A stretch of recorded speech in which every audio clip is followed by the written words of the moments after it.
কারণ বাংলাদেশের রাজনীতি শেষমেশ ৭১-এ ফিরবেই।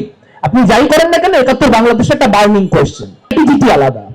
আমিও মনে করি বাংলাদেশে ছাত্র রাজনীতিতে ছাত্র শিবিরের অনেকগুলি অমীমাংসিত প্রশ্ন রয়েছে, যেমন মুক্তিযুদ্ধ বিষয়ে তাদের অবস্থান কি, বা এরকম আরো অনেকগুলি প্রশ্ন কিন্তু রয়েছে। আপনাদের যেটা সবার আগে মানতে হবে সেটা হচ্ছে বয়কট করাও কিন্তু ডেমোক্রেটিক রাইট।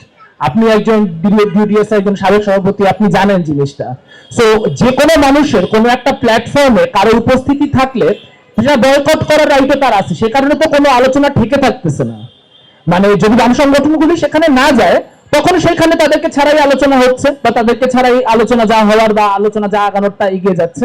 সো কোনো একটা প্ল্যাটফর্মে কোনো একটা এন্টিটি থাকলে আমরা থাকবো না, এই অবস্থানটা বাম সংগঠনগুলির তরফ থেকে রয়েছে, অনেক ক্ষেত্রে রয়েছে।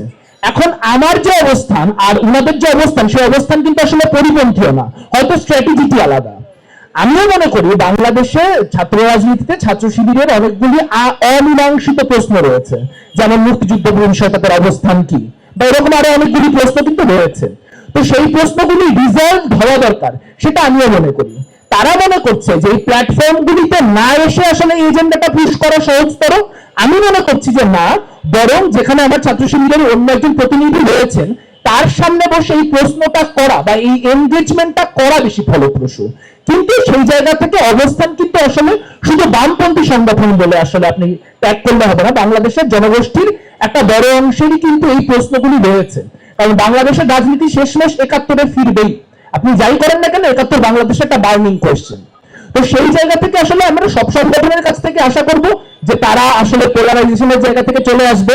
যারা কথায় কথায় মানুষকে শিবির ত্যাগ দেয় তারাও শিবির ত্যাগ দিবে না, আবার যারা নিজেদের বিভিন্ন প্রদর্শনীতে শাহবাগী গোসল কর লিখে রাখে তারাও শাহবাগী গোসল কর লিখে রাখবে না।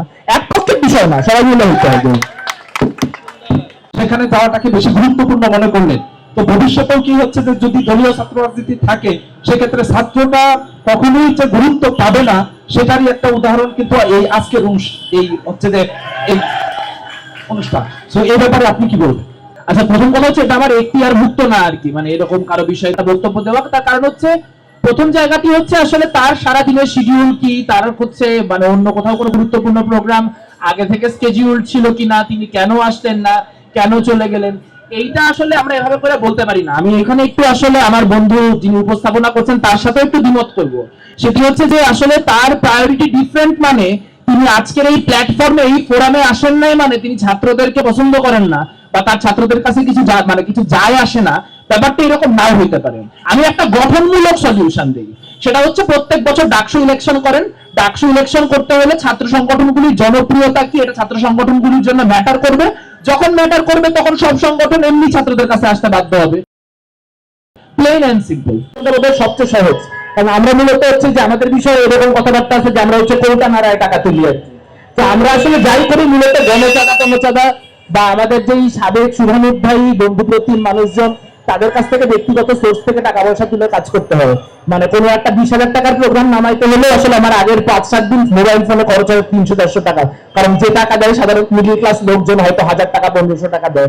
তো এই নিয়ে আসলে আমি আসলে বিশেষ কিছু জানি না। আপনি যদি একটা ইন্ডিকেশন থাকতে পারে, আমি জানি না এটা আপনি ইন্ডিকেট করেছেন কিনা, সেটা হচ্ছে মাঝখানে আমি একবার জেনেভায় গিয়েছিলাম, সম্ভবত এটা একটা ইন্ডিকেশনের অংশ যদি ভুল না করে থাকি। সেটা হচ্ছে ফোরাম এশিয়া পুরোটা মানে মানে বেয়ার করেছিল বলে যেতে পেরেছি। এর বাদে আসলে মানে জেনেভা কেন, অন্য কোনো জায়গায় যাওয়ার আর্থিক সক্ষমতা নাই। এটা যারা আরো বড় বড় রাজনৈতিক সংগঠন, যারা আসলে বড় বড় বাণিজ্যিক কাজকর্ম করছেন, বড় বড় প্রজেক্ট নিচ্ছেন, তাদের জন্য মনে হয় উত্তরটা বেশি অ্যাপ্রোপ্রিয়েট হতো। আমার এই প্রশ্নের সঙ্গে আরো এর চেয়ে বেশি কিছু বলার নেই।